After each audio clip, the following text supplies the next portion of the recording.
Sinubukan niyang i-enhance ang video, i-adjust ang contrast at brightness. Unti-unti, ang malabong anino ay nagkaroon ng kaunting anyo. Isang babae.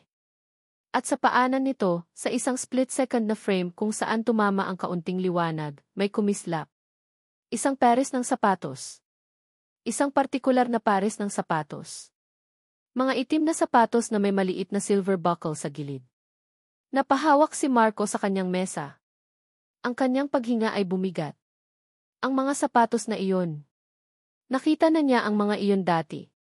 Mabilis niyang hinanap ang mga recording mula noong umagang iyon. Pinanood niya ang pagdating ng mga staff, isa-isa. Si Tita Lorna, nakatsinelas. Si Ara, nakasimpleng rubber shoes. At si Cynthia. Nakaitim na sapatos na may maliit na silver buckle sa gilid. Parang isang malakas na sampal ang tumama sa mukha ni Marco. Ang lahat ng piraso ay biglang nagbago ng pwesto. Ang biktima ay hindi na biktima. Ang akusado ay hindi na akusado. Ang taong pinagkatiwalaan niya ng impormasyon, ang taong nagbigay sa kanya ng mga ebidensya, ay siya palang nasa sentro ng lahat ng kasinungalingan.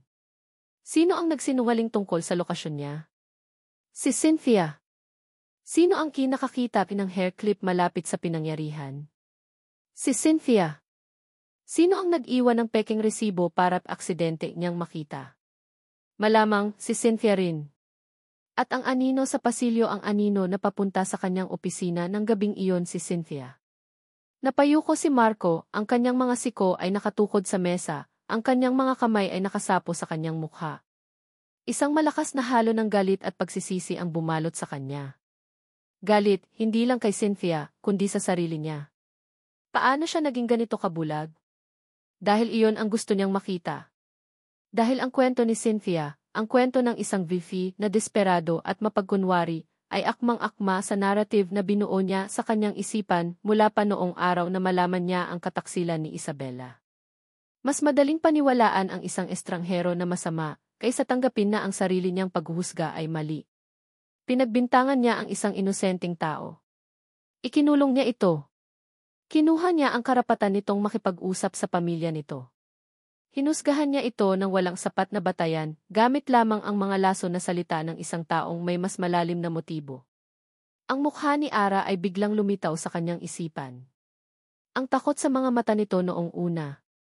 Ang pagkadismaya ng paulit-ulit niya itong hindi pinaniwalaan. Ang sinserong pag-aalaga nito noong may sakit siya.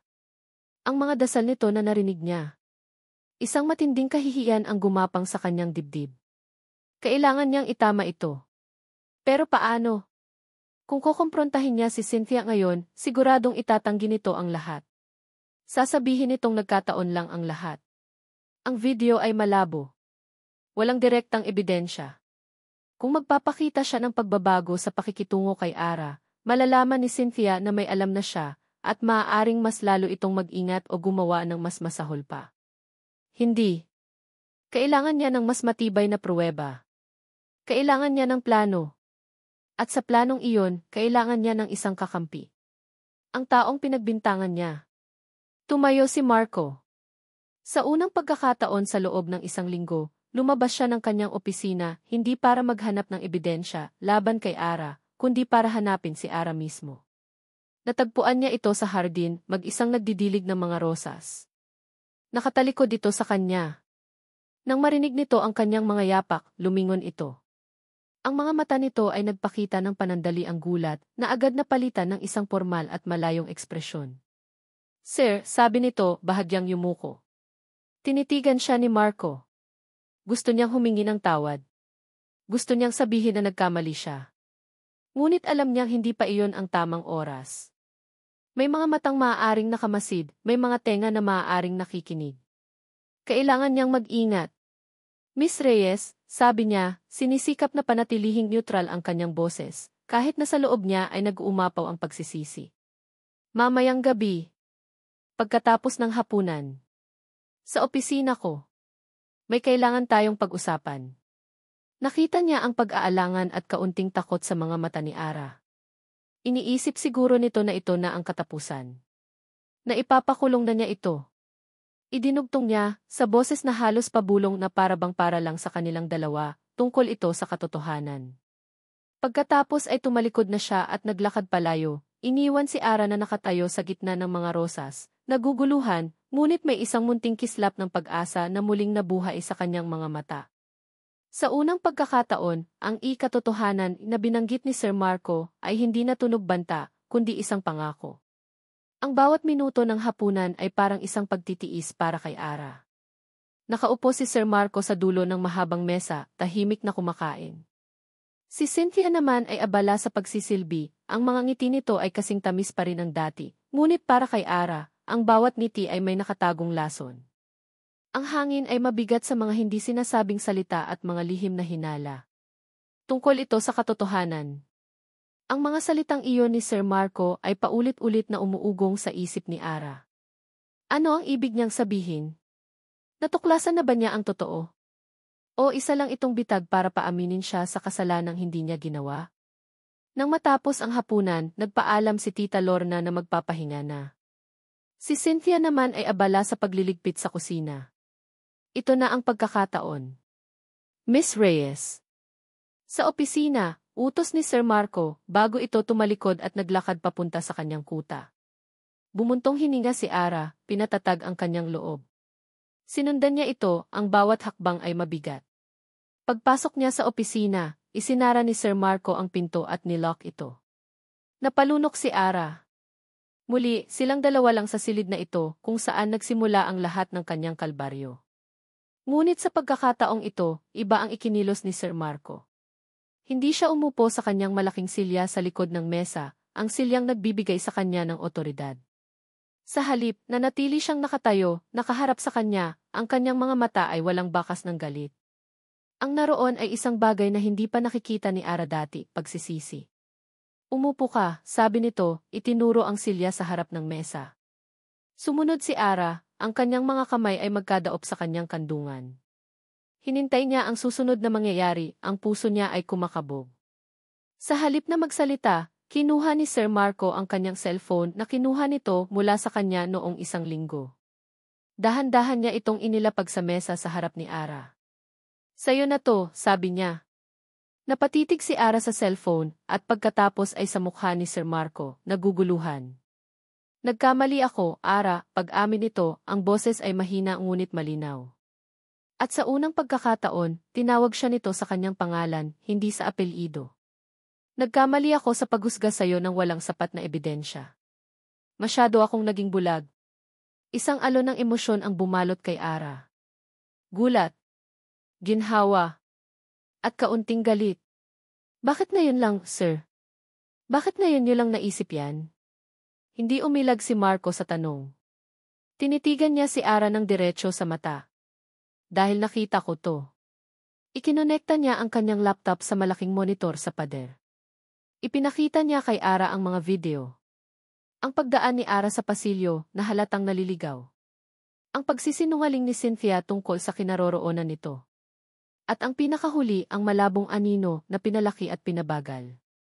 Kilala mo ba ang sapatos na iyan? Tanong ni Marco. Nanlaki ang mga mata ni Ara. Kay Cynthia po yan. Yan po ang suot niya noong isang araw. Tumango si Marco. Alam ko. Siya ang nasa pasilyo ng gabing yon. Hindi ikaw. Napatakip si Ara sa kanyang bibig. Ang katotohanang matagal na niyang alam, ngayon ay may pruweba na. At ang taong pinakagusto niyang maniwala sa kanya, ay naniniwala na sa wakas. Hindi ko alam kung bakit niya to ginagawa, pagpapatuloy ni Marco. Pero malinaw na ikaw ang gusto niyang idiin. Ang tanong ay bakit? Naalala ni Ara ang narinig niyang usapan ni Cynthia sa telepono. Sir, may narinig po ako. May kausap po siya sa telepono. Sabi niya magbabayad daw ang pamilya de Villa. Lalo na kayo. Ang mukha ni Marco ay nagdilim. Sinabi niya iyon? Tumango si Ara. Opo. Kaya po sa tingin ko, hindi lang po ito tungkol sa akin. Ako lang po ang ginamit niya para makaganti sa inyo. Naglakad-lakad si Marco sa loob ng opisina, ang kanyang isip ay malalim na nag-iisip. Tumigil siya at humarap kay Ara. Hindi natin siya pwedeng kumprontahin basta-basta. Itatanggi niya ang lahat. Kailangan natin ng mas matibay na pruweba, isang bagay na hindi niya maitatanggi. Tumingin siya kay Ara, at sa pagkakataong ito, hindi na ito tingin ng amo sa kanyang empleyado. Ito ay tingin ng dalawang taong nasa iisang bangka, sa gitna ng isang maalong dagat. Ara, kailangan ko ng tulong mo. Isang alyansa. Isang hindi inaasahang pagkampi. Isang linggo na ang nakalipas, siya ang kontrabida sa buhay ni Ara. Ngayon, humihingi siya ng tulong dito. Ano po ang kailangan kong gawin? Tanong ni Ara, ang kanyang boses ay mas matatag na. Ang takot ay napalitan ng determinasyon. Naglapit sila sa mesa, ang kanilang mga ulo ay halos magkadikit habang tinitingnan ang layout ng mansyon sa monitor. Mula bukas, magpapanggap tayo na walang nagbago, sabi ni Marco. Ako pa rin ang amo mong galit sa'yo. Ikaw pa rin ang kasambahay na pinaghihinalaan. Pero sa likod ng lahat, magmamasid ka. Pakinggan mo ang bawat usapan niya. Tingnan mo ang bawat kilos niya. At i-report mo sa akin ang lahat. Habang itinuturo ni Marco ang isang lokasyon sa screen, ang kanyang kamay ay aksidenteng dumampi sa kamay ni Ara. Isang kuryente ang tila dumaloy sa kanilang dalawa. Pareho silang natigilan. Napatingin si Ara sa kanilang mga kamay at pagkatapos ay sa mukha ni Marco na nakatingin din sa kanya. Ang distansya sa pagitan nila ay biglang umikli. Ang hangin ay napuno ng isang tensyon na hindi na dahil sa galit o takot, kundi isang bagay na bago at hindi pamilyar. Mabilis na binawi ni Marco ang kanyang kamay na para bang napaso. Umiwas siya ng tingin, isang bahagyang pamumula ang gumuhit sa kanyang mga pisngi. Ganoon ang gagawin natin, sabi niya, pilit na ibinabalik ang propesyonal na tono. Magpapanggap tayo na wala tayong alam. Pero mula ngayon, bantayan mo ang bawat galaw ni Cynthia, at sabihin mo sa akin ang lahat. Tumango si Ara, sinusubukang pakalmahin ang sarili niyang puso. Ang pagdampi ng kanilang mga kamay ay isang maliit na bagay, ngunit sa mundong puno ng kasinungalingan at pagdududa, iyon ang unang totoong koneksyon na naramdaman niya sa mansyon na iyon. Isang koneksyon na nagsasabing hindi na siya nag-iisa. Ang mga sumunod na araw ay naging isang delikadong dula-dulaan. Sa umaga, si Marco ay ang malupit na amo at si Ara ay ang kaawa-awang akusado.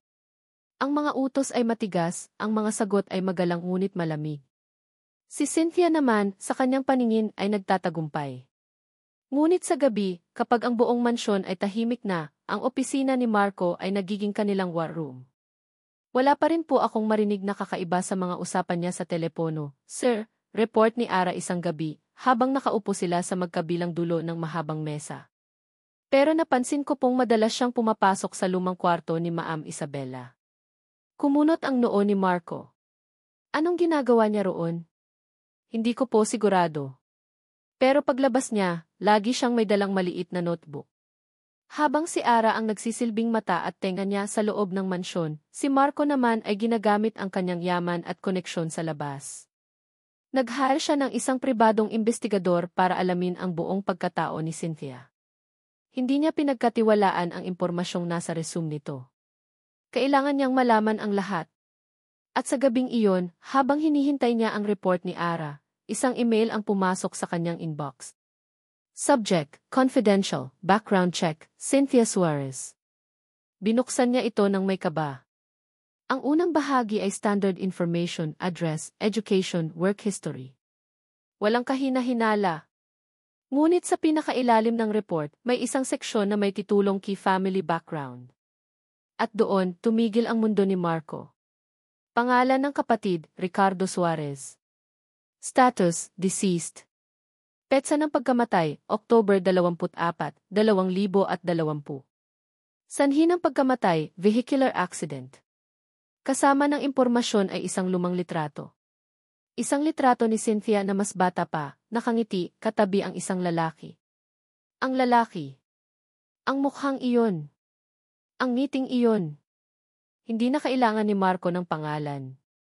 Ang mukhang iyon ay nakatatak na sa kanyang isipan, isang paalala ng pinakamatinding pagtataksil na naranasan niya. Si Ricardo Suarez. Ang lalaking mangingibig ni Isabela. Ang lalaking kasama ni Isabela sa kotse noong araw na sila ay namatay. Napahawak si Marco sa kanyang dibdib. Ang hangin ay tila nawala sa kanyang mga baga. Si Cynthia ay hindi isang estranghero na nagkataon lang na nag-apply ng trabaho sa kanya. Si Cynthia ay kapatid ng lalaking sinisisi niya sa pagkasira ng kanyang buhay. Ang lahat ay biglang nagkaroon ng nakakatakot na saysay. Ang pagpunta ni Cynthia sa kwarto ni Isabela. Ang interes nito sa nakaraan. Ang pagnanakaw ng gamot na si Isabela lang ang gumagamit. At ang mga salitang narinig ni Ara.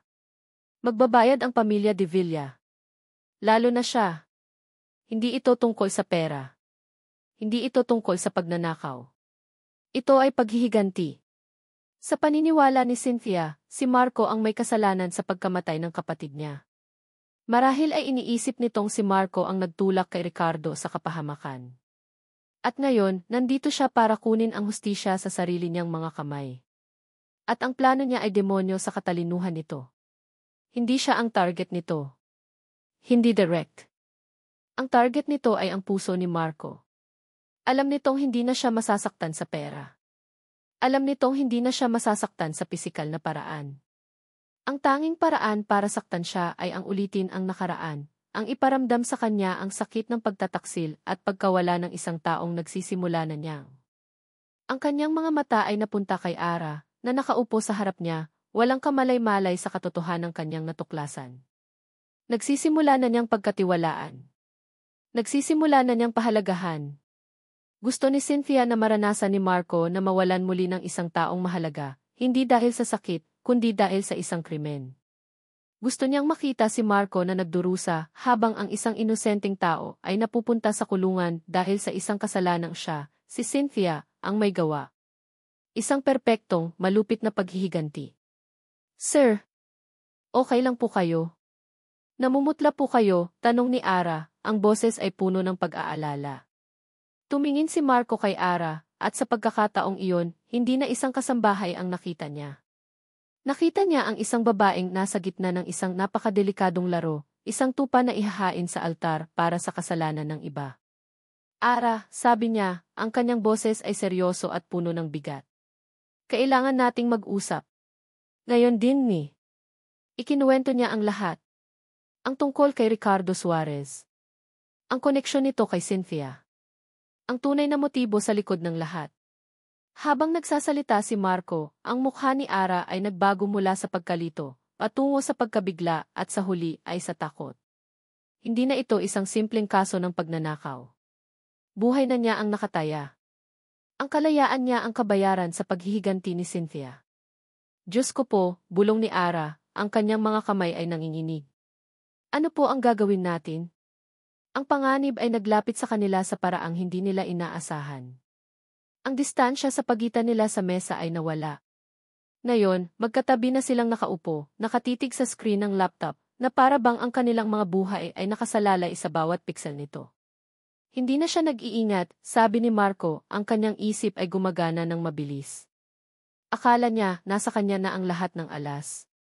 Akala niya, ako ay bulag pa rin. Gagamitin natin yan laban sa kanya.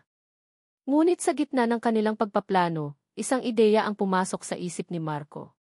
Isang ideya na nagpalamig sa kanyang buong katawan. Ara, sabi niya, ang boses ay halos hindi marinig. Ang mga gamot ang fentanyl. Hindi pa natin nahahanap. Kung itatanim niya iyon sa mga gamit mo at tatawag siya ng pulis, wala tayong laban. At sa sandaling iyon, na para bang ang kanilang pinakamasamang kinatatakutan ay nagkaroon ng buhay, narinig nila ang isang tunog mula sa labas. Isang tunog na pamilyar at nakakatakot. Ang sirena ng pulis. Pabagal. Papalapit. At huminto.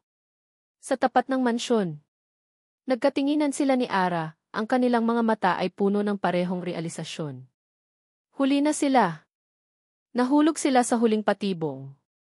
Ang tunog ng sirena ay parang isang martilyo na pumukpok sa katahimikan ng gabi. Para kay Ara, bawat alinggaw ay isang hakbang papalapit sa kanyang katapusan. Napahawak siya sa braso ni Marco, ang kanyang mga kuko ay bumaon sa tela ng suot nito, ang kanyang mukha ay puno ng hindi maipintang takot.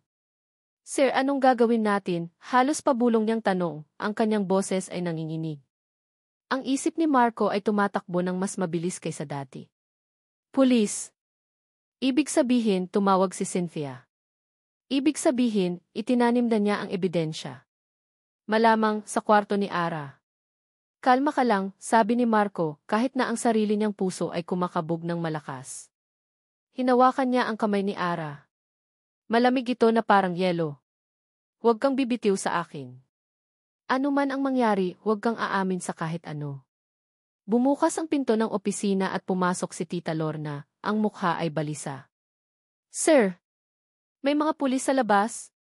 Hinahanap po kayo. Bago pa man sila makagalaw, narinig na nila ang malalakas na katok sa pangunahing pinto ng mansyon. Sinundan ito ng boses ni Cynthia, na puno ng peking pag-aalala at takot. Sir Marco. Tita Lorna. Tulong. May mga pulis po. Isang perpektong pag-arte. Manatili ka dito, utos ni Marco kay Ara, bago mabilis na lumabas ng opisina. Pagbaba niya sa hagdan, nakita niya ang eksena. 2 pulis ang nasa may pinto, kausap ang isang umiiyak na Cynthia. Anong nangyayari dito? Tanong ni Marco, ang kanyang boses ay puno ng otoridad. Humarap sa kanya ang isang pulis, isang matangkad na Amerikano. Sir, are you with Marco de Villa? Ako nga. What is this about? Sir, we received an anonymous tip about illegal drugs being kept on this property. We have a search warrant for the premises, specifically for the room of 1. Elara Reyes, sabi ng pulis habang ipinapakita ang isang papel. Ang puso ni Ara, na nakikinig mula sa itaas, ay tila huminto sa pagtibok. Elara Reyes. Pangalan niya. Ito na iyon. Bumaba si Ara sa hagdan, ang kanyang mga binti ay nanginginig, ngunit ang kanyang mukha ay determinadong walang emosyon. Tumayo siya sa likod ni Marco, tulad ng napag-usapan nila. Ako po si Elara Reyes, sabi niya, ang kanyang boses ay mahina ngunit hindi basag. Tiningnan siya ng mga pulis. Sa likod nila, si Cynthia ay lalong humagulgol, itinago ang kanyang mukha sa kanyang mga kamay, ngunit sa siwang ng kanyang mga daliri, nahuli ni Ara ang isang ngiti ng tagumpay. Ma'am, kailangan po naming halughugin ang inyong kwarto, sabi ng pulis. Sige po, sagot ni Ara. Sinamahan nila si Ara sa kanyang kwarto.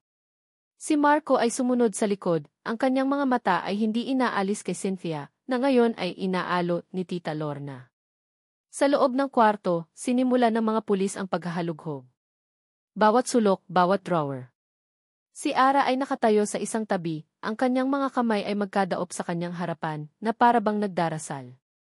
At pagkatapos, binuksan ng isang pulis ang kanyang maleta na nakatago sa ilalim ng kama. Ang maletang hindi pa niya nagagalaw simula nang dumating siya. Mula sa ilalim ng mga damit, inilabas ng pulis ang isang maliit na itim na pouch. Binuksan niya ito.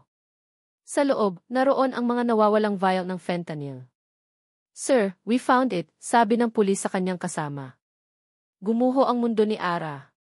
Kahit alam niyang mangyayari ito, ang makita ang ebidensya sa sarili niyang mga gamit ay parang isang suntok sa sikmura na nagpawala ng lahat ng hangin sa kanyang katawan. Napatingin siya kay Marco, ang kanyang mga mata ay nagsusumamo. Lumapit ang pulis kay Ara, hawak ang isang posas. Elara Reyes, you are under arrest for the possession of a controlled substance. Sandali! Ang boses ni Marco ay pumuno sa buong silid, matigas at hindi matinag. Lumingon ang lahat sa kanya. May mali dito, sabi ni Marco, humakbang palapit. That is not hers. Sir, we found it in her belongings. That's enough probable cause, sabi ng pulis. Alam ko, sagot ni Marco. Pero may isang bagay kayong hindi alam. Tumingin siya kay Cynthia, na nakatayo sa may pintuan, ang kanyang pag-iyak ay biglang nahinto. Ang taong nagbigay ng anonymous tip siya rin ang nagtanim ng ebidensya. Tumawa si Cynthia, isang tawang puno ng pang-iinsulto. Ano pong sinasabi niyo, sir? Bakit ko naman po gagawin yon? Siya ang magnanakaw. Siya ang may kasalanan. Talaga ba, Cynthia? Tanong ni Marco, ang kanyang boses ay mapanganib na kalmado. O dapat ba kitang tawaging? Cynthia Suarez? Ang pagbabago sa mukha ni Cynthia ay kitang-kita. Ang pagkukunwari ay naglaho, napalitan ng gulat at galit. Paano mo nalaman? Hindi na yon mahalaga, sabi ni Marco. Ang mahalaga, alam ko na ang lahat. Alam ko na kung sino ka. Alam ko na kung ano ang ginagawa mo dito. Ngunit huli na ang lahat. Ang ebidensya ay nasa kamay na ng mga pulis. Ang salita laban sa salita. At sa mata ng batas, ang ebidensyang nakikita ay mas matimbang kaysa sa kwentong hindi pa napapatunayan. I understand your concern, Dean F. De Villa, sabi ng pulis na may hawak ng posas. You can sort that out with your lawyers. But for now, I have to do the job. Lumapit ito kay Ara. Ito na ang sandaling kinatatakutan nila. Ang sandali kung saan tila wala ng pag-asa. All is lost. Hinawakan ng pulis ang braso ni Ara para pusasan. Napapikit si Ara, tinatanggap na ang kanyang kapalaran. Ngunit bago pa man maisara ang posas, isang kamay ang pumigil dito. Ang kamay ni Marco. Hindi niya siya pwedeng kunin, sabi niya, ang kanyang mga mata ay nakatitig sa pulis, ngunit ang kanyang mga salita ay para kay Cynthia. Dahil ang tunay na kriminal ay may pruweba ako laban sa kanya. Ang maliit na kwarto ni Ara ay biglang naging isang korte. Ang hangin ay mabigat sa tensyon, bawat segundo ay tila isang oras. Ang kamay ni Marco ay nananatiling nakahawak sa posas, isang tahimik na pagsuway sa otoridad. In De Villa, I'm warning you. This is obstruction of justice, sabi ng pulis, ang kanyang boses ay nagbabanta. And I'm telling you, you're about to arrest the wrong person, sagot ni Marco, ang kanyang tingin ay hindi natitinag. Binitawan niya ang posas at humarap kay Cynthia, na ngayon ay nakatayo na may halong takot at pagmamalaki sa kanyang mga mata. You think you've won, don't you, Cynthia? Hindi ko alam ang sinasabi mo, sigaw ni Cynthia. Pulis! Hulihin niyo na iyang magnanakaw na iyan. Ano pang hinihintay niyo? Isang pruweba, kalmadong sabi ni Marco. Ibinigay niya ang kanyang cellphone kay Ara. Ara, i-play mo. Nag-aalangan man, kinuha ni Ara ang cellphone. Sa isang pindot, isang boses ang umalinggaw sa tahimik na silid. Ang boses ni Cynthia. Malapit na. Konting tiis na lang. Titiyakin kong magbabayad ang pamilya De Villa sa lahat ng ginawa nila. Lalo na siya. Ang recording ay maikli, ngunit sapat na. Ang mukha ni Cynthia ay namutla. Napatingin siya sa paligid na para bang naghahanap ng matatakasan. Iyan ay gawa-gawa lang yan. Edited yan, depensa niya. Talaga ba? Tanong ni Marco. Officers, I'm sure you can verify the authenticity of that recording. But have more. Tumingin siya sa mga pulis. This woman, Cynthia Suarez, is not just a simple house helper. She is the sister of Ricardo Suarez. Walang reaksyon ang mga pulis. Ang pangalan ay walang kahulugan sa kanila. Ngunit para kay Cynthia, iyon ang huling pako sa kanyang kabaong. And who is Ricardo Suarez? Pagpapatuloy ni Marco, ang kanyang boses ay nagiging mas matigas. He was Dina's late wife's lover. The man she was running away with when she died. The man who convinced her to steal from every company. Sa unang pagkakataon, ang buong katotohanan tungkol sa pagkamatay ni Isabela ay lumabas. Narinig ito ng mga pulis. Narinig ito ni Tita Lorna na napahawak sa kanyang dibdib. At narinig ito ni Cynthia. Sinungaling, sigaw ni Cynthia, ang kanyang pagkukunwari ay tuluyan ng gumuho, napalitan ng purong galit. Hindi magnanakaw ang kuya ko.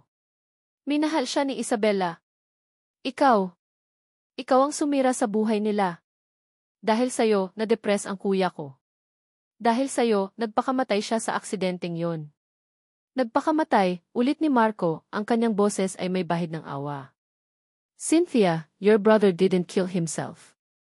It was an accident. They were drunk. They were reckless. I have the police report to prove it. I kept it hidden all these years to protect Isabella's name, to protect the family's honor. But you forced my hand. Hindi. Hindi totoo yan, sigaw ni Cynthia, ang mga luha ng galit ay dumadaloy na sa kanyang mga pisngi. Plinano mo ang lahat? Gusto mong mawala sila. At ngayon, gusto mo ring mawala ako. Tumingin si Marco sa mga pulis. Now you see the motive. Revenge. She wanted me to feel what she thought I made her brother feel. To lose someone care about to a crime. She framed Dina Reyes, planted the drugs, and made the anonymous call. Ang mga pulis ay nagkatinginan. Ang kwento ni Marco, kasama ang recording at ang malinaw na motibo, ay mas kapanipaniwala na ngayon.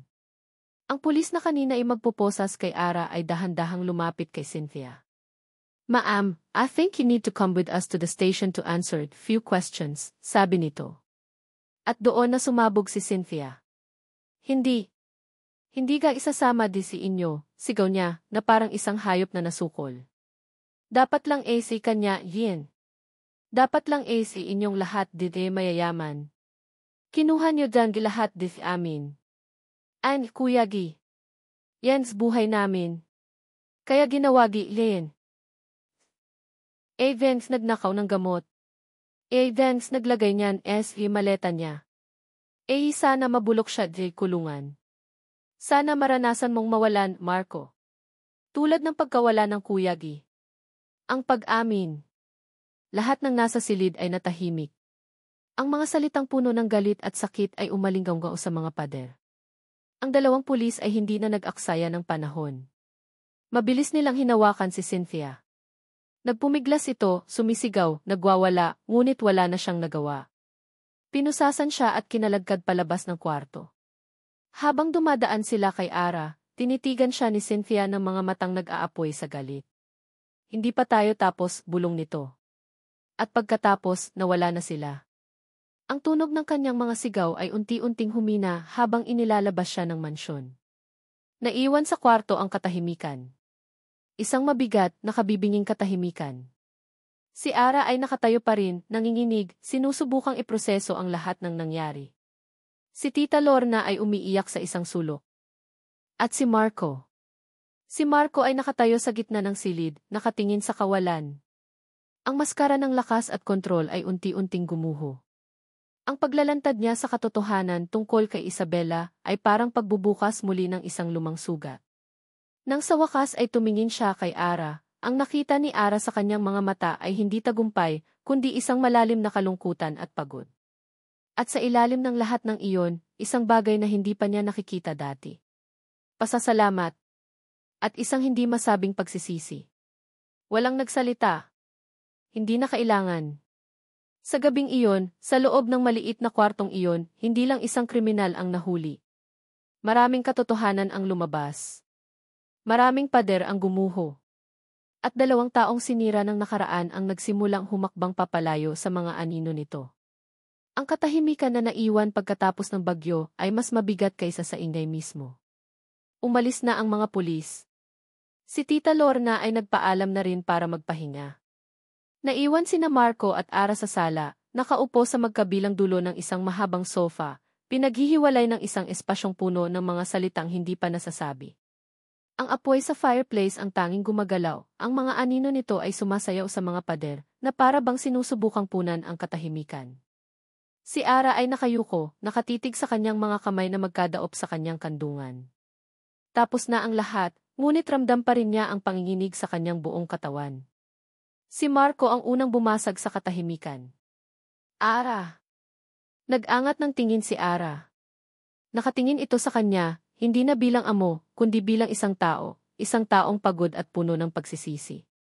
Sorry, sabi niya, ang isang salitang iyon ay tila naglalaman ng lahat ng bigat ng mga nagdaang linggo. Sorry sa lahat. Sa pagdududa ko sa'yo. Sa paraan ng pagtrato ko sa'yo. Sa pagkakadamay mo sa isang gulo na dapat ay sa akin lang. Hindi sumagot si Ara. Hinayaan niya lang itong magsalita. Bumuntong hininga si Marco, inilipat ang kanyang tingin sa apoy. Sa loob ng 3 taon, nagtayo ako ng pader sa paligid ko.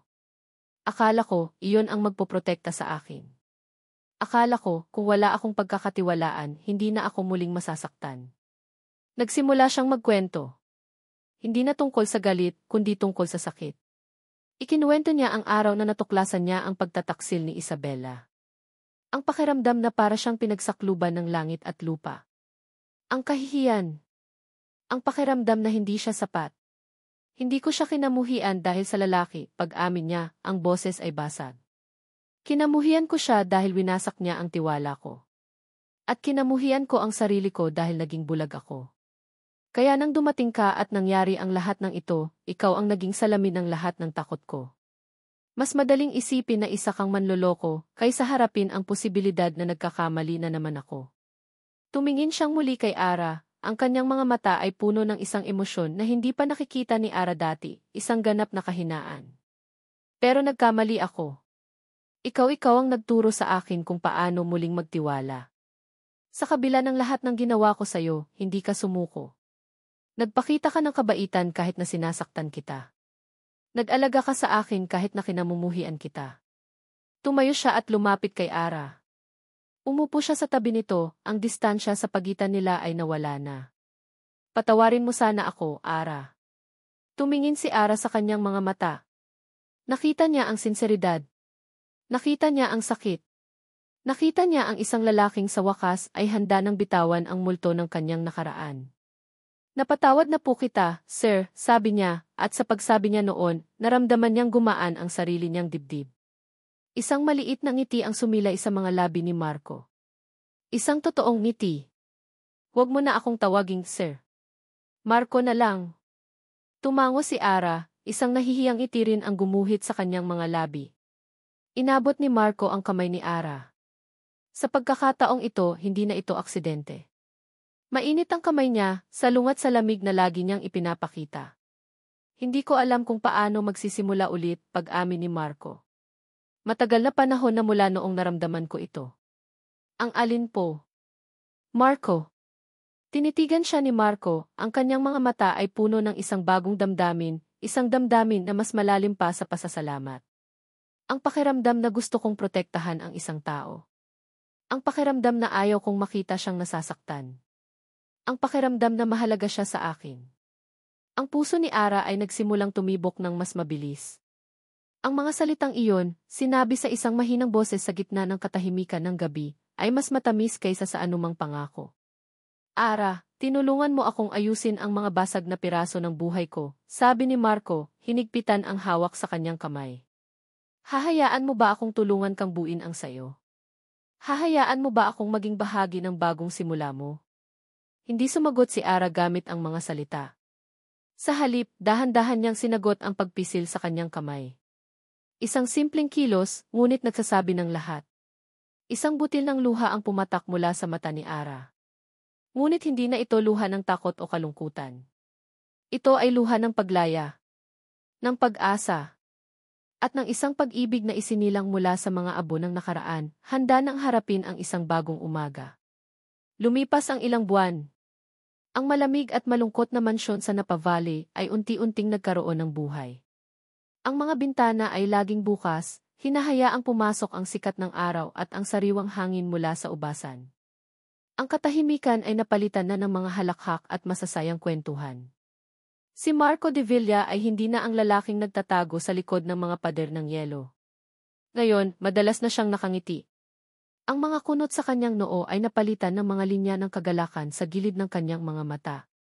Natutunan niyang bitawan ang pait ng nakaraan at yakapin ang init ng kasalukuyan. Isang hapon, natagpuan niya si Ara sa hardin, hindi na bilang isang kasambahay, kundi bilang kasama niya sa buhay. Magkatabi silang nag-aalaga ng mga rosas, ang mga kamay nila ay puno ng lupa, ang kanilang mga tawa ay sumasabay sa ihip ng hangin. Tingnan mo to, sabi ni Ara, itinuturo ang isang usbong na nagsisimula palang mamukadkad. Bagong buhay. Umiti si Marco at inakbayan si Ara. Tulad natin. Ang kontrata ni Ara bilang caregiver ay matagal nang natapos, ngunit pinili niyang manatili.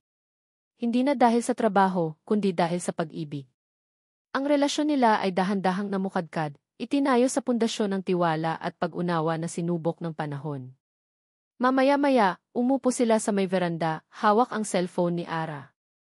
Nasa kabilang linya, sa isang video call, ang masayang mukha ng pamilya ni Ara sa Pilipinas. Naitay, si Marco po, sabi ni Ara, ang kanyang mukha ay namumula sa tuwa. Hello po, Dim de Villa. Nako, salamat po sa pag-aalaga niyo sa aming si Ara, bati ni Aling Elena, halatang kinikilig. Tita, Marco na lang po. At ako po ang dapat magpasalamat. Ang anak niyo po ang nag-alaga sa akin, sagot ni Marco, ang kanyang mga mata ay puno ng pagmamahal habang nakatingin kay Ara. Ate Ara. Si robot ko, ha, sigaw ni Benok mula sa likuran. Nagtawanan sila. Ang pader sa pagitan ng kanilang magkaibang mundo ay tuluyan ng gumuho. Nang matapos ang tawag, may kinuha si Marco mula sa kanyang bulsa. Isang maliit na kahon. Hindi ito kahon ng mamahaling alahas. Nang buksan niya ito, ang laman ay isang susi. Ano to? Tanong ni Ara. Susi. Susi ng bahay na ito, sabi ni Marco. Gusto kong malaman mo na hindi ka na bisita dito, Ara. Hindi ka na empleyado. Tahanan mo na rin ito. Ngunit hindi lang iyon ang regalo niya. Inilabas niya ang isang bagay na mas mahalaga. Isang photo album na balat nito ay gawa sa leather. Ano to? Muling tanong ni Ara. Buksan mo. Binuksan ni Ara ang album. Ang unang pahina ay walang laman, maliban sa isang sulat kamay na pamagat, ang ating simula. Sa mga sumunod na pahina, naroon ang mga litrato nila. Isang candid shot ni Ara na nagdidilig ng halaman. Isang litrato ni Marco na nakangiti habang nagkakape. Isang litratong kuha ng security camera, ang eksaktong frame kung saan aksidenteng nagdikit ang kanilang mga kamay sa ibabaw ng mesa sa opisina. Sa bawat litrato, may maliit na caption na isinulat ni Marco. Ang unang araw na nakita ko ang tapang sa likod ng iyong takot. Ang gabing inalagaan mo ako at tinunaw mo ang yelo sa puso ko. Ang sandaling alam kong hindi na kita kayang mawala.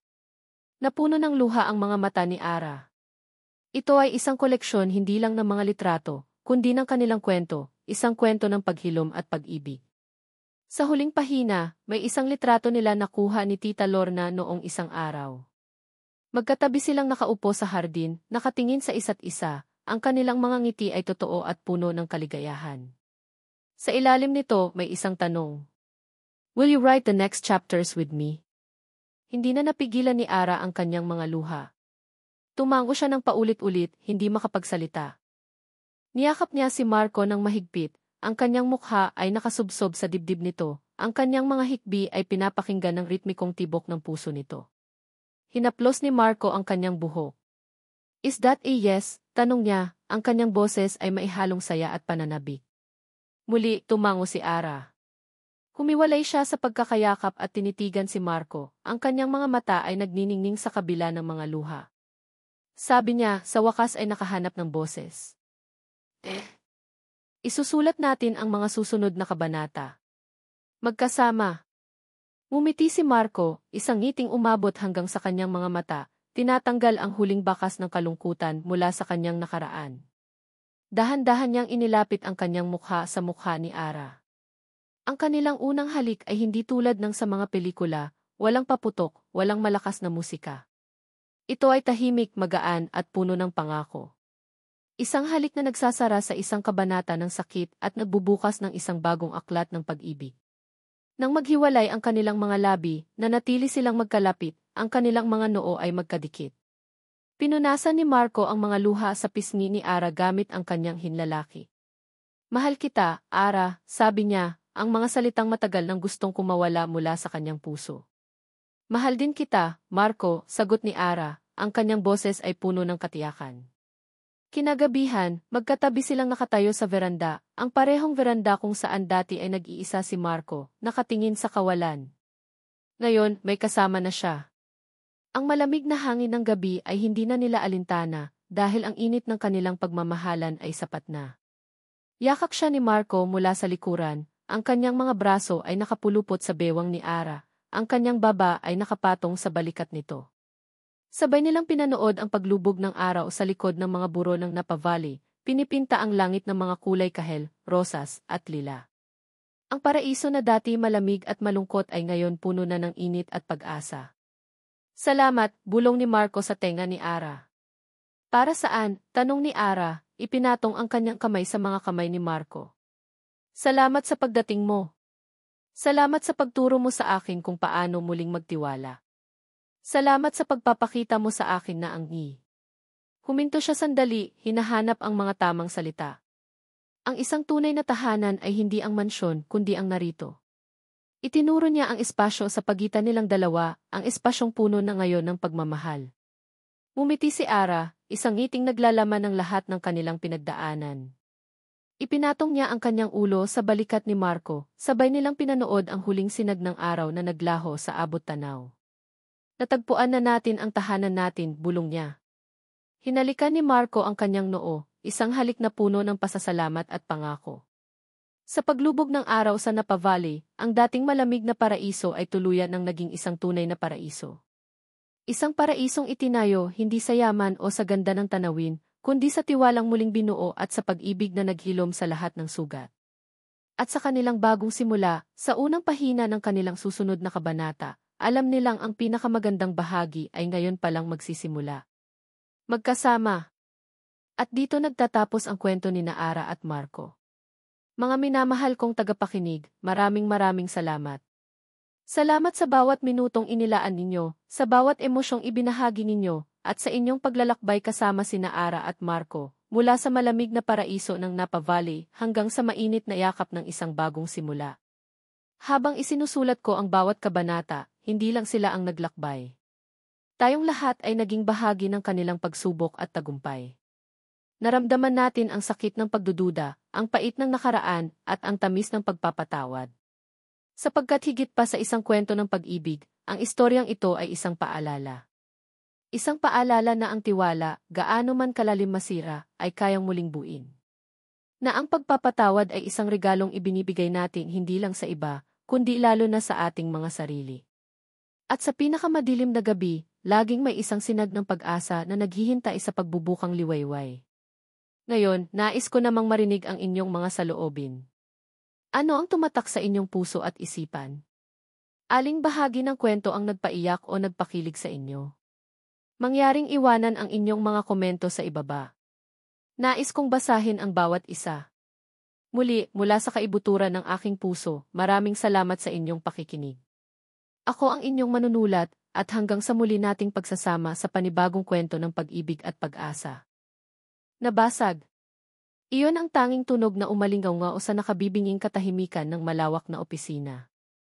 Isang salita, isang tunog, pero sapat na para biglang manlamig ang buong katawan ni Ara. Nakatitig siya sa mga piraso ng bubog na kumalat sa makintab na sahig na gawa sa Nara, kasama ang pilas na litrato ng isang babaeng napakaganda. Ang kanyang mga kamay ay nanginginig pa rin, nakabitin sa hangin, na para bang kaya pa niyang ibalik ang oras at saluhin ang maliit na picture frame na ngayon ay wasak na. Anong ginawa mo? Ang boses na iyon. Malamig.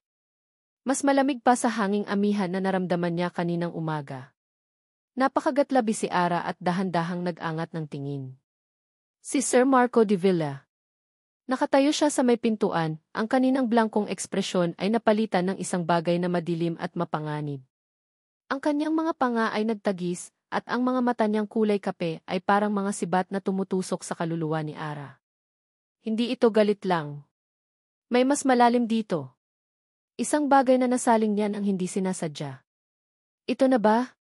Ito na ba ang katapusan ng lahat ng pangarap niya sa unang araw pa lang? Ang mga pangako niya kay nanay? Kaninang umaga lang, puno siya ng pag-asa. Sa maliit at masikip niyang kwarto sa staff house, kausap niya sa video call ang kanyang pamilya sa Pilipinas. Ang mukha ng kanyang ina ay puno ng pagmamalaki at pag-aalala. Anak, mag-iingat ka palagi dyan, ha? Huwag kang magpapagutom. Tawagan mo kami lagi, sabi ni Aling Elena, habang pinupunasan ang namumuong luha sa kanyang mga mata. Opo, Nay. Huwag po kayong mag-alala. Napakabait po ng agency at maganda po ang tutuluyan ko, pagsisinungaling ni Ara, habang itinatago ang kaba sa kanyang ngiti. Ayaw niyang makita nila ang kaba niya. Ang bunso niyang kapatid na si Benok ay sumingit sa kamera. Ate Ara, bili mo ako robot, ha? Yung malaki. Tumawa si Ara. Naman, bunso. Kapag nakaipon na si ate. Iyon ang dahilan. Ang mga ngiting iyon ang mga pangarap nila. Iyon ang dahilan kung bakit siya narito, libu-libong milya ang layo, sa isang lugar na kasing ganda ng paraiso, pero ramdam niya ang lamig hanggang sa kanyang mga buto. Ang buong Napa Valley ay parang isang pinturang ipininta ng Diyos. Ang mga hanay ng ubasan ay tila walang katapusan, at ang mansyon ng mga de Villa ay nakatayo sa gitna nito na parang isang kastilyo. Ngunit sa loob, ang hangin ay mabigat. Ang bawat kasangkapan ay mamahalin, ang bawat sulok ay makintab, pero walang init, walang buhay. At ang may-ari nito, si Sir Marco de Villa, ay ganoon din. Noong una silang magkaharap kanina, hindi man lang siya nito tinignan sa mata. Ang mga utos ay ibinigay sa isang tonong propesyonal at walang emosyon, na para bang isa lang siyang bagong gamit na idinagdag sa koleksyon ng bahay. You are here to be my father's caregiver. But since he is on an extended vacation in Europe, you will temporarily assist with household management. Tita Lorna will brief you on the details, sabi nito, ang mga mata ay nakatuon sa laptop. The rules are simple. Do your job. Do not touch what isn't yours. And most importantly, do not dig into Din's personal life. Is that clear? Opo, sir. Malinaw po, mabilis na sagot ni Ara, habang pinipigilan ang panginginig ng kanyang mga kamay. Si Tita Lorna, isang mas matandang Pilipina na matagal nang nagsisilbi sa mansyon, ang naging kanlungan niya. Ang kanyang ngiti ay mainit at ang kanyang mga yakap ay parang sa isang ina. Hayaan mo na yang si Sir Marco, iha. Ganyan lang talaga yan simula nang hindi tinapos ni Tita Lorna ang sasabihin, pero mailungkot sa kanyang mga mata. Basta, gawin mo lang ang trabaho mo at huwag mo na lang siyang pansinin. Masasanay ka rin. Sinunod ni Ara ang payo. Maingat niyang nilinis ang bawat sulok ng mansyon. Hanggang sa mapadpad siya sa opisina ni Sir Marco na mahigpit na ipinagbili na huwag pakialaman. Ngunit iniwan nitong bukas ang pinto at may isang baso ng kape sa mesa na kailangan niyang kunin. Doon niya nakita ang picture frame. Maliit lang ito, nakatago sa likod ng isang tambak na libro at puno ng alikabok. Sa kanyang kagustuhang maging masipag, kinuha niya ito upang punasan. Ngunit sa hindi maipaliwanag na dahilan, bigla itong dumula sa kanyang mga kamay. At ngayon, heto siya, nakatayo sa harap ng isang nag-aapoy na dragon, habang ang abo ng kanyang mga pangarap ay nagkalat sa sahig. Hindi ko po sinasadya, sir. Pasensya na po, halos pabulong na sabi ni Ara, ang mga luha ay nagbabadyang tumulo. Naglakad si Marco palapit. Hindi niya pinansin si Ara. Sa halip, yumuko siya at maingat na pinulot ang pilas na litrato mula sa mga bubog. Tinitigan niya iyon ng matagal, at sa isang saglit, nakita ni Ara ang pagbabago sa kanyang mukha. Hindi na ito galit. Isang bagay na mas malalim. Isang sakit na parang isang sugat na biglang nahaplos. Nang muli siyang tumingin kay Ara, bumalik ang lamig sa kanyang mga mata. Umalis ka na, utos niya, ang boses ay kalmado na pero mas nakakatakot.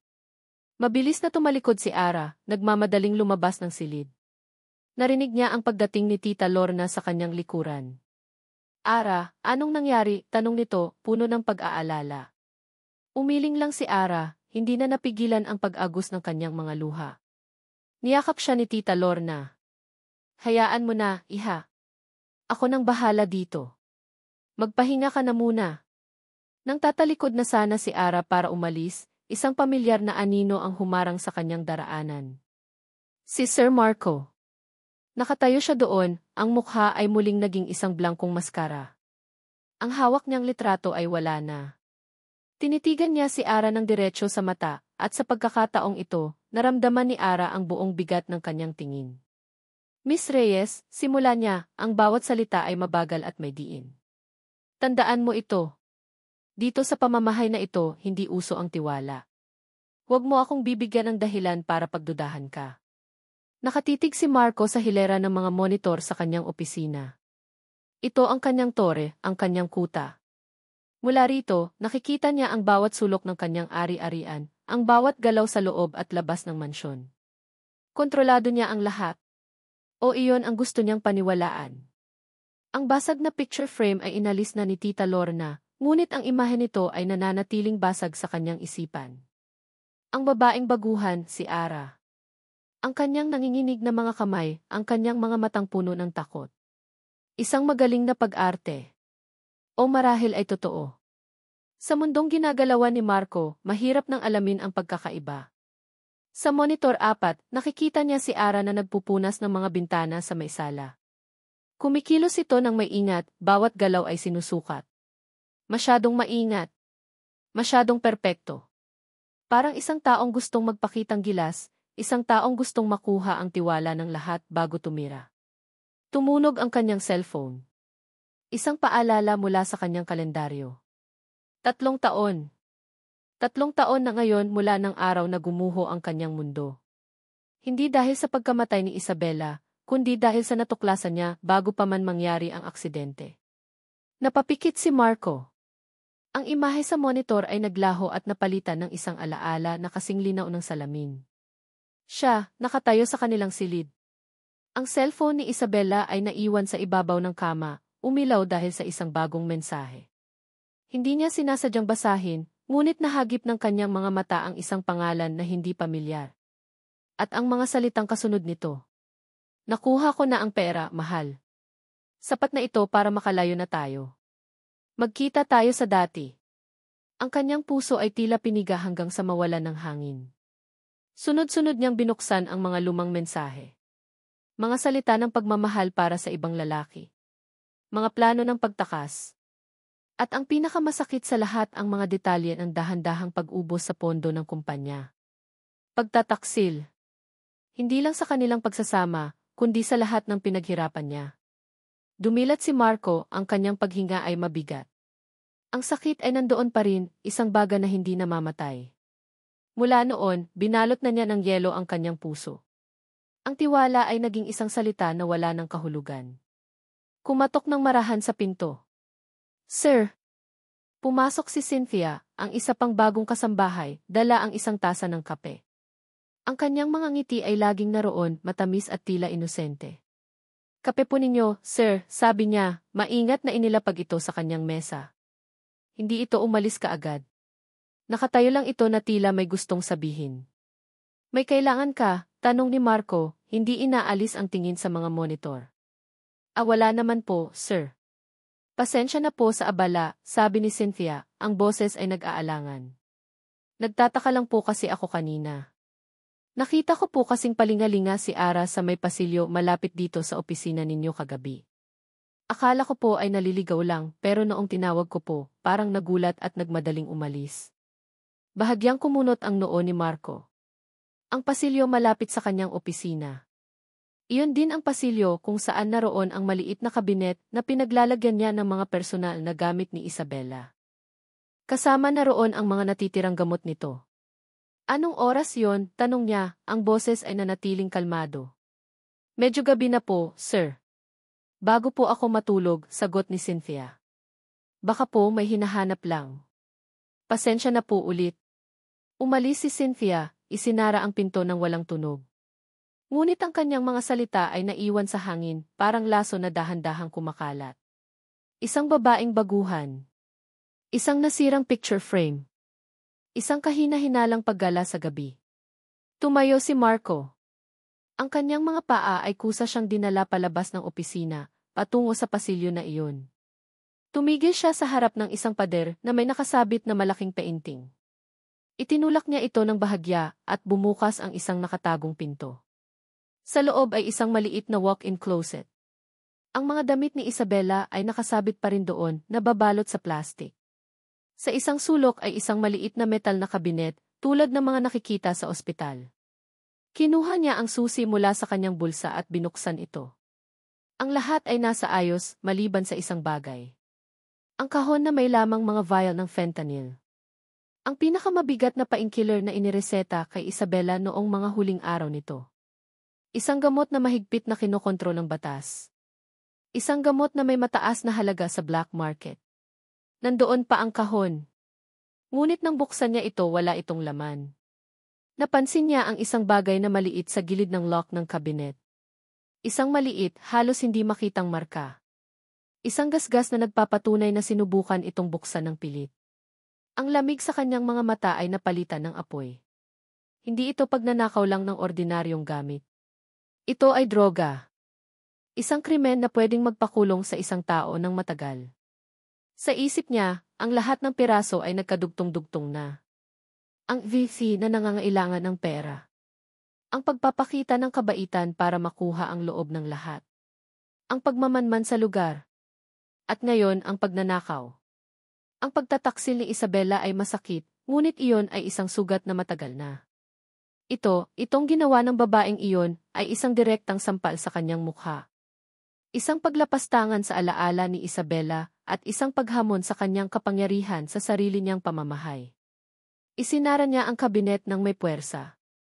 Ang tunog ay umalinggaw sa maliit na silid. Lumabas siya, ang kanyang mga kamay ay nakakuyom, ang bawat ugat sa kanyang lieg ay naninigas. Naglakad siya ng mabilis, ang kanyang mga yabag ay mabibigat sa sahig na kahoy. Nilagpasan niya ang sala, ang kusina, patungo sa staff house. Hindi niya kailangang magtanong. Alam niya kung saan ang kwarto ng babaeng iyon. Nakatayo siya ngayon sa harap ng isang simpleng pintuan na puti. Sa likod nito ay ang magnanakaw. Ang sinungaling. Ang isang taong naglakas loob na yurakan ang kanyang tiwala, kahit na nagbabala na siya. Hindi na siya kumatok ng marahan. Bang! Bang! Bang! Tatlong malalakas na katok gamit ang kanyang kamao na yumanig sa buong pinto. Ang bawat kalabog ay sumasalamin sa pintig ng kanyang pusong puno ng galit. Ang katahimikan sa loob ng kwarto ay tila nag-aalangan bago naputol. Narinig niya ang mahinang kaluskos, mga yapak na nagmamadali at pagkatapos ay ang dahan-dahang pagpihit ng seradura. Bumukas ang pinto at bumungad sa kanya ang mukha ni Ara. Ang mga mata nito ay malaki at puno ng gulat, halatang naistorbo sa anumang ginagawa. Nakasuot ito ng simpleng t-shirt at pajama pants, at ang buhok nito ay bahagyang magulo. Sa isang saglit, mukha itong bata at walang kalaban-laban. Ngunit hindi na muling magpapalinlang si Marco. Ang imahe ng inosente ay nasira na ng imahe ng isang magnanakaw. Sir Marco, tanong ni Ara, ang boses ay nanginginig. May kailangan po ba kayo? Hindi sumagot si Marco. Sa halip, itinulak niya ang pinto ng malakas at pumasok sa loob ng kwarto. Hindi inalintana ang pag-atras ni Ara dahil sa gulat. Inilibot niya ang kanyang tingin sa maliit na espasyo. Malinis. Maayos. Ang mga gamit ay nakasalansa ng perpekto.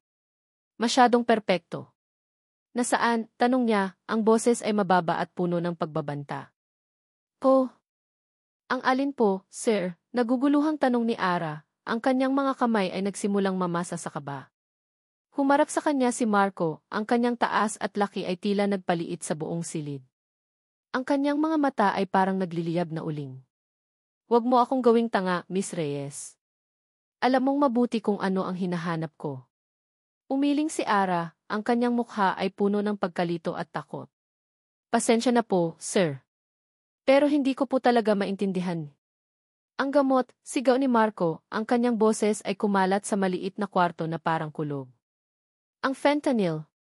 Nasaan mo itinago? Ang pagbabago sa mukha ni Ara ay kitang-kita. Ang pagkalito ay napalitan ng ganap na pagkabigla at pagkatapos ay ng takot na hindi maipinta. Gamot po. Fentanyl. Sir, wala po akong kinalaman dyan. Hindi ko po alam ang sinasabi ninyo. Sinungaling. Isang hakbang pa ang ginawa ni Marco palapit, dahilan para mapaatras si Ara hanggang sa mapasandal siya sa pader. Itinukod ni Marco ang isang kamay sa pader, sa tabi mismo ng ulo ni Ara, ikinulong siya sa kanyang kinatatayuan.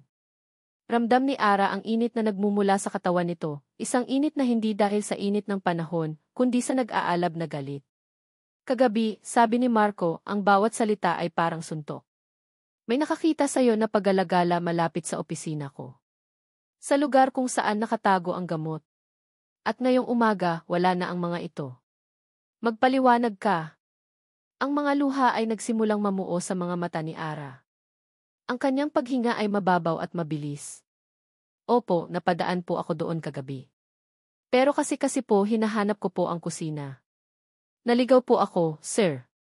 Bago pa lang po ako dito. Iyon lang po yon, maniwala po kayo. Tumawa si Marco, ngunit ang tawa niya ay walang saya. Ito ay puno ng pang-aalipusta. Naligaw. Sa isang mansyon kung saan ang bawat pasilyo ay may mga ilaw at senyales. Isang mas magandang palusot, Miss Reyes. Subukan mo ulit. Pero totoo po ang sinasabi ko, giit ni Ara, ang boses ay basag na. Wala po akong ninakaw. Kahit kapapanyo pa po ang buong kwarto ko. Wala po kayong makikita. Ang hamon na iyon ang tila nagtulak kay Marco sa kanyang hangganan. Itinuro niya si Ara gamit ang kanyang daliri, ang dulo nito ay halos dumikit na sa kanyang noo. Gagawin ko yan. Sisiguraduhin kong hahalughugin ko ang bawat sulok ng kwartong ito. At kapag nahanap ko ang gamot, ako mismo ang magtatawag ng pulis, sabi niya, ang boses ay malamig na parang yelo. Ibinaba niya ang kanyang kamay at tumalikod. Simula ngayon, bawal kang umalis sa mansyon na ito. Bawal kang gumamit ng telepono. Ikaw ay isang bilanggo sa sarili kong pamamahay hanggang sa lumabas ang katotohanan. Naglakad siya patungo sa pinto. Ngunit bago siya tuluyang lumabas, huminto siya at muling lumingon. Sinabihan na kita, sabi niya, ang kanyang mga mata ay walang emosyon, ngunit ang kanyang mga salita ay puno ng bigat. Sinabihan na kitang huwag mo akong bibigyan ng dahilan para pagdudahan ka. Isinara niya ang pinto, at ang tunog ng pag-lock nito mula sa labas ay ang huling tunog na narinig ni Ara. Napasandal siya sa pader, ang kanyang mga tuhod ay nanghina. Dahan-dahan siyang napaupo sa sahig, ang kanyang mukha ay nakasubsob sa kanyang mga palad. Ang mga pangarap na binuo niya kaninang umaga ay gumuho na, at napalitan ng isang bangungot na ngayon palang nagsisimula. Sa labas ng pinto, nakatayo si Marco, ang kanyang mga kamao ay nakakuyom pa rin. Narinig niya ang mahinang hikbi mula sa loob. Isang bahagi niya ang gustong maniwala sa mga luhang iyon. Ngunit ang mas malaking bahagi, ang bahaging sinugatan ng nakaraan, ay nagbubulong sa kanya, huwag. Huwag ka nang magpapaloko ulit. Nakatulala si Ara sa puting pinto. Ang tunog ng seradura na umiikot mula sa labas ay paulit-ulit na tumutunog sa kanyang isipan, isang hatol na nagkulong sa kanya sa isang bangungot. Isang bilanggo. Iyon ang sinabi ni Sir Marco. Isang bilanggo sa paraisong ito na unti-unting nagiging impyerno. Ang mga salita niya ay parang mga bubog na tumusok sa kanyang puso. Magnanakaw. Sinungaling. Fentanyl. Isang salita ngayon niya lang narinig ng malinaw pero ramdam niya ang bigat at panganib na dala nito. Niyakap niya ang kanyang mga tuhod, nanginginig ang buong katawan. Hindi dahil sa lamig ng kwarto, kundi dahil sa lamig ng takot na gumagapang sa kanyang buong pagkatao. Paano nangyari ito? Isang araw pa lang siya dito. Isang araw pa lang niyang sinubukang itayo ang pundasyon para sa mga pangarap ng kanyang pamilya, pero ngayon, gumuho na ang lahat. May kumatok sa pinto, ngunit mahina lang. Nag-angat siya ng tingin, puno ng pangamba. Baka si Sir Marco na naman, dala na ang mga pulis. Ara! Iha, ako to, si Lorna. Ang boses ni Tita Lorna. Isang munting sinag ng pag-asa sa kadiliman. Dahan-dahan siyang tumayo, ang kanyang mga binti ay parang gulaman at binuksan ang pinto. Si Tita Lorna lang ang may susi sa mga kwarto ng staff house. Puno ng pag-aalala ang mukha ng matanda. Diyos ko, Ara! Anong nangyari? Rinig ko ang sigaw ni Sir Marco kanina. Bumuhos ang mga luha na kanina pa pinipigilan ni Ara. Humagulgol siya na parang isang bata, at niyakap siya ng mahigpit ni Tita Lorna. Tita, pinagbibintangan niya po ako, sabi ni Ara sa gitna ng kanyang mga hikbi. May nawawala daw pong gamot. Pinagbibintangan niya po akong nagnakaw. Ano? Imposible, bulalas ni Tita Lorna, hinahaplos ang likod ni Ara. Alam ko, iha.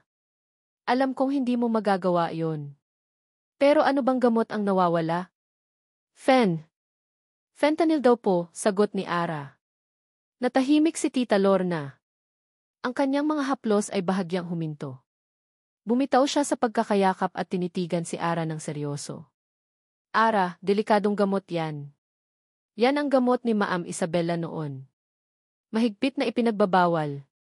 Kaya pala ganoon na lang ang galit ni Sir. Lalong nanikip ang dibdib ni Ara.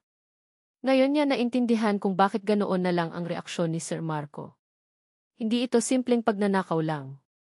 Pero tita, wala po akong ninakaw. Maniwala po kayo sa akin pag mamakaawa niya. Naniniwala ako, iha. Naniniwala ako sa'yo, mabilis na sagot ni Tita Lorna, at sa mga mata nito, nakita ni Ara ang sinseridad. Pero si Sir Marco iba siya. Mula nang mangyari ang kay Ma'am Isabella, wala na siyang pinagkakatiwalaan. Kailangan natin ng pruweba para mapaniwala siya. Pinunasan ni Ara ang kanyang mga luha, sinusubukang maging matatag. Ano po ang gagawin ko, tita? Kinuha niya po ang cellphone ko. Bawal daw po akong lumabas ng mansyon. Bumuntong hininga si Tita Lorna. Hayaan mo muna siyang kumalma. Ako ang kakausap sa kanya. Sa ngayon, manatili ka lang dito. Dadalhan na lang kita ng pagkain. Umalis si Tita Lorna at muling naiwan si Ara sa katahimikan ng kanyang kwarto. Sinubukan niyang isipin kung sino ang maaaring gumawa nito. Bakit siya?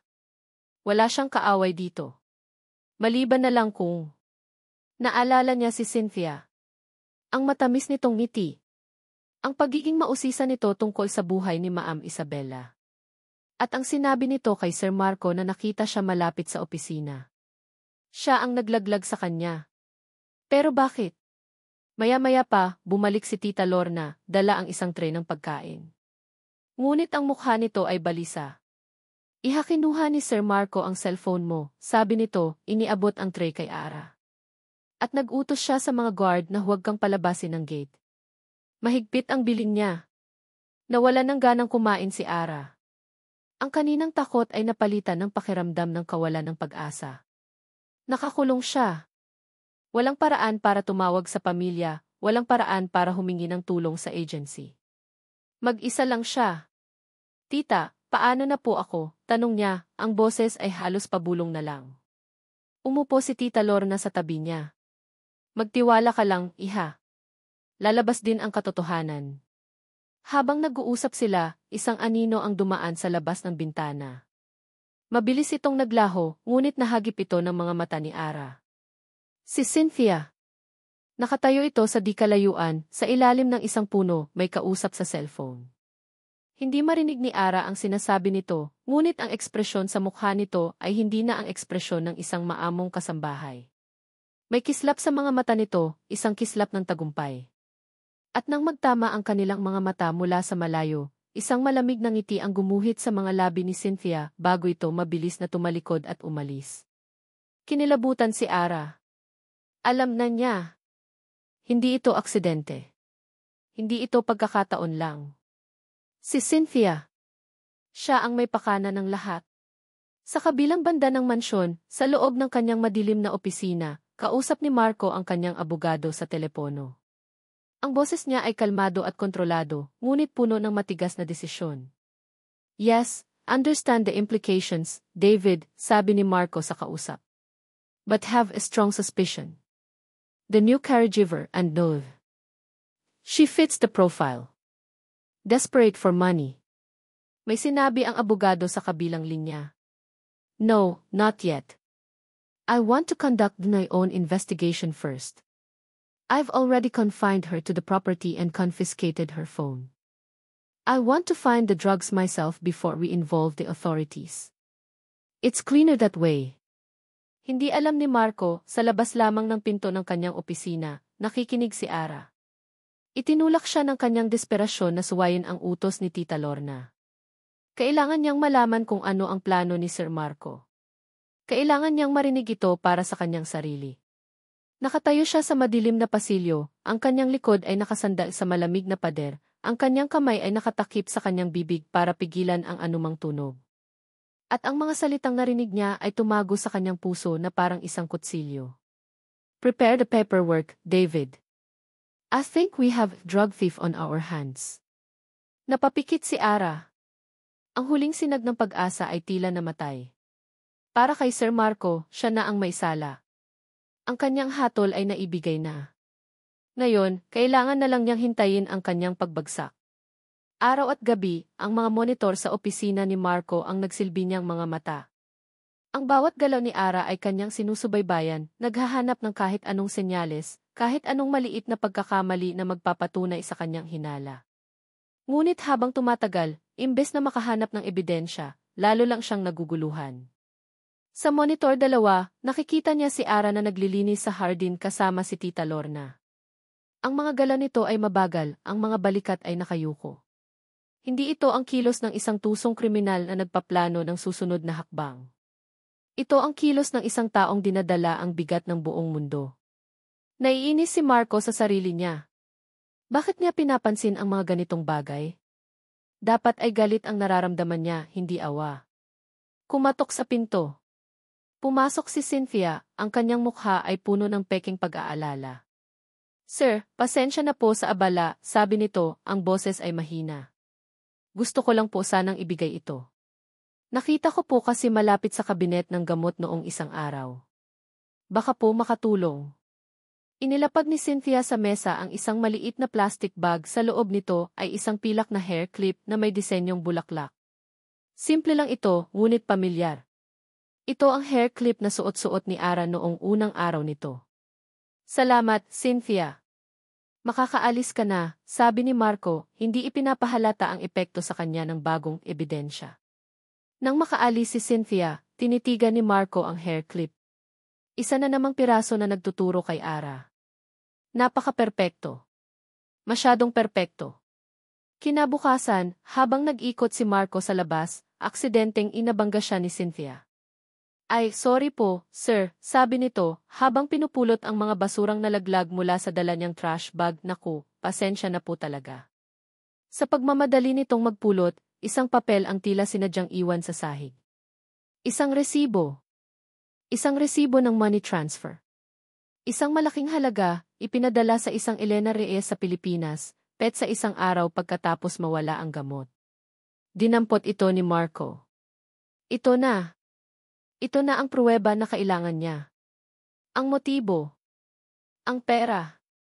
Dala ang resibo, pinuntahan niya si Ara sa kusina kung saan ito naghahanda ng merienda. Walang salita, inilapag niya ang papel sa mesa sa harap nito.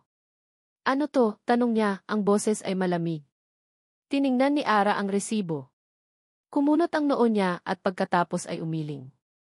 Hindi po sa akin yan, sir. Huwag mo na akong lokohin, Ara. Nakapangalan sa ina mo. Ang petsa ay tumutugma. Saan mo kinuha ang perang ito? Tinitigan ni Ara ang resibo ng mas maigi at pagkatapos ay tumingin kay Marco. Ang kanyang mga mata ay hindi na nagpapakita ng takot, kundi ng isang bagay na mas matatag. Sir, hindi po sa akin yan. Elena Reyes po ang pangalan ng nanay ko, pero hindi po iyan ang address namin. At higit sa lahat, hindi ko po kayang magpadala ng ganyang kalaking halaga. May punto sa sinabi niya.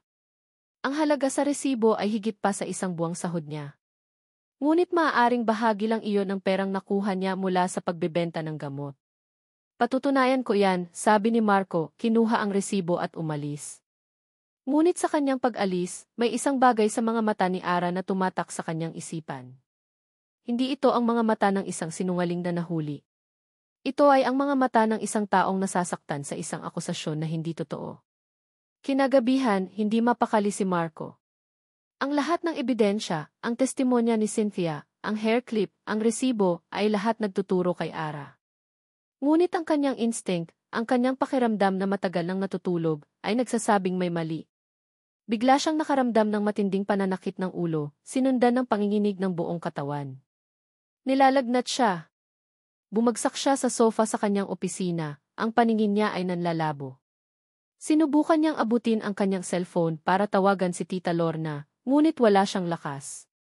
Nang akala niya ay hihimatayin na siya, isang anino ang pumasok sa silid. Si Ara. Sir.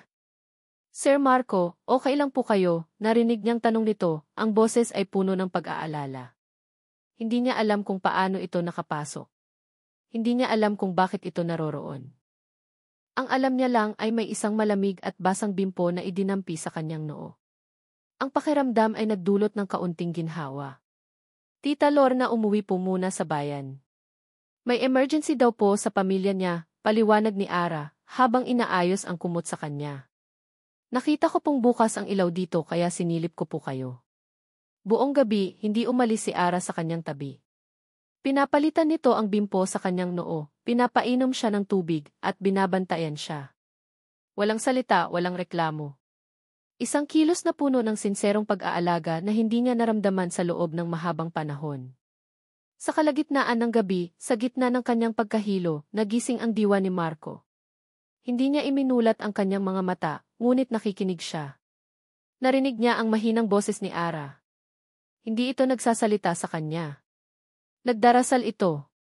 Panginoon, kayo na po ang bahala, pabulong na dasal ni Ara. Pagalingin niyo po si Sir Marco.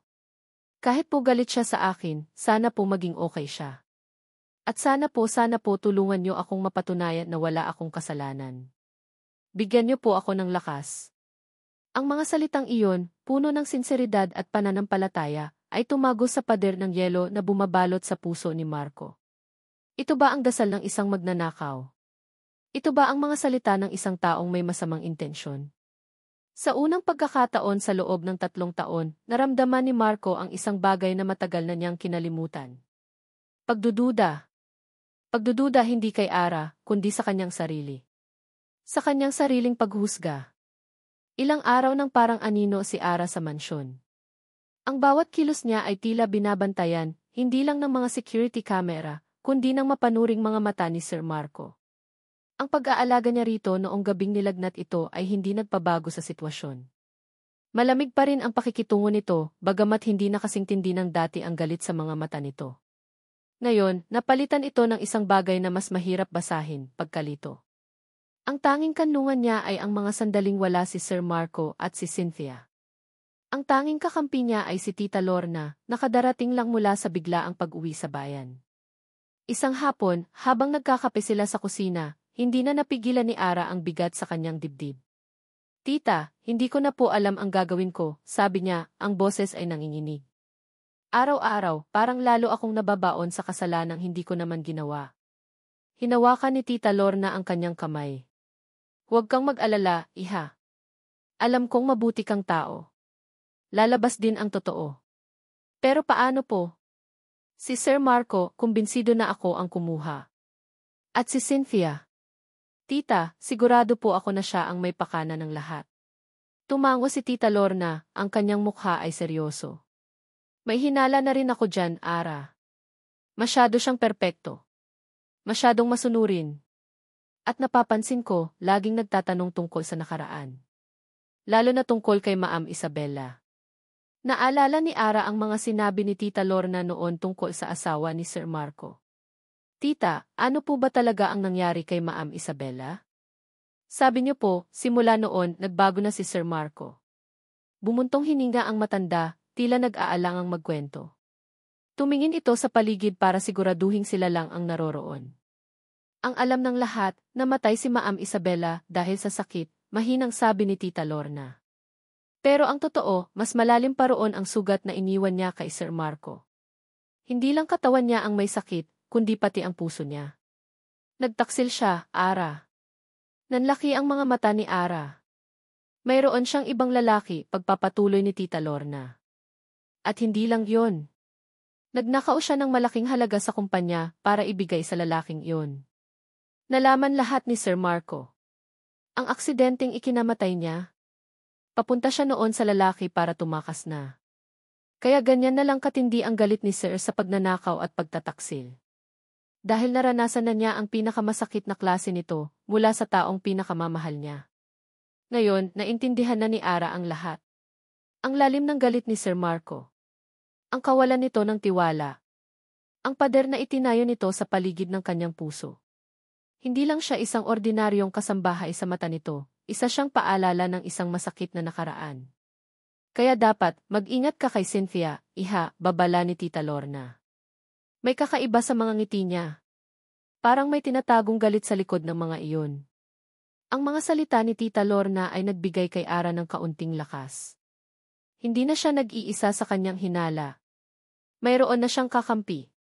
Kinagabihan, habang naglilinis si Ara sa mailibrary, palihim siyang nilapitan ni Tita Lorna.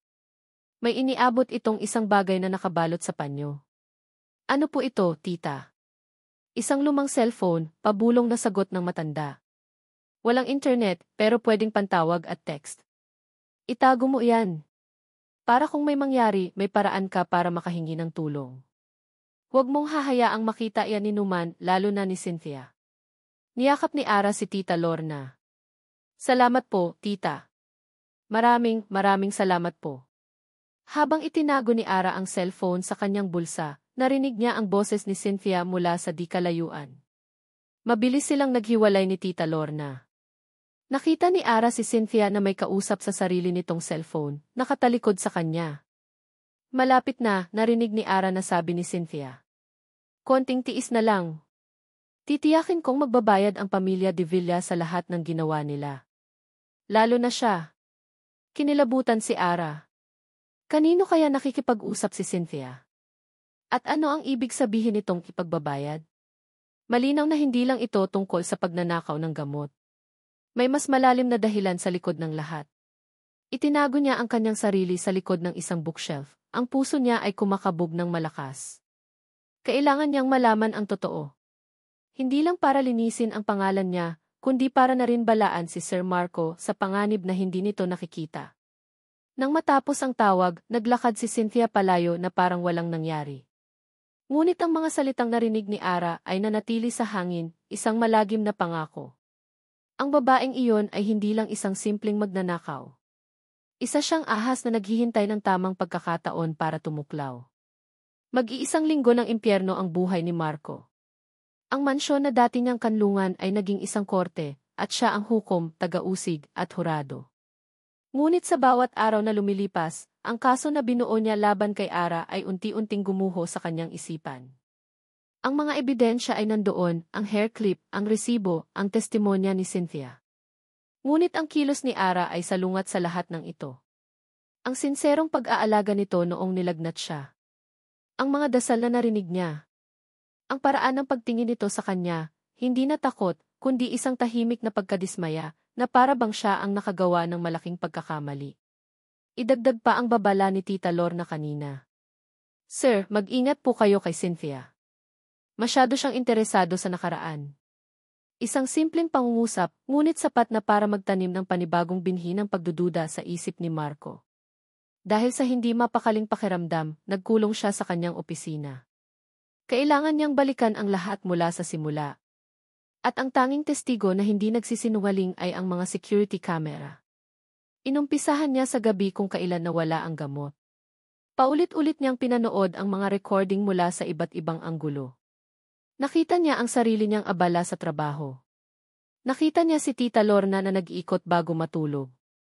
At nakita niya si Ara. Tama si Cynthia. Napadaan nga si Ara sa pasilyo malapit sa kanyang opisina. Ngunit sa itsura nito, halatang naliligaw. Tumingin ito sa kaliwa, sa kanan at bumalik sa dinaanan. Walang bakas ng masamang intensyon.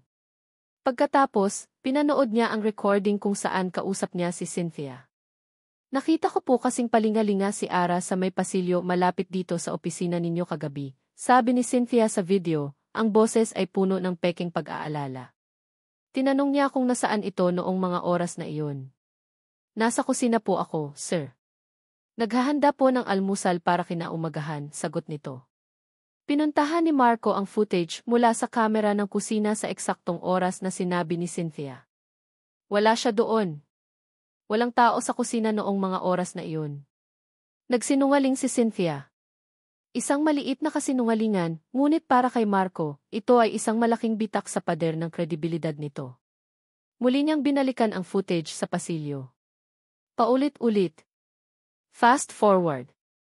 Rewind. Slow motion. Pinag-aralan niya ang bawat anino, bawat paggalaw.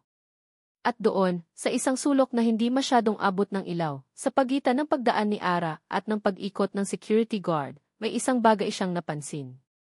Isang anino. Isang anino na mabilis na dumaan, papunta sa direksyon ng kanyang opisina. Masyadong mabilis at malabo para makilala. Ngunit hindi iyon ang anino ni Ara. Mas matangkad ng kaunti. Kinilabutan si Marco. May ibang tao sa pasilyo ng gabing iyon. Tinuon niya ang kanyang atensyon sa anino. Pinanood niya ito ng paulit-ulit, 10 beses, 20 beses.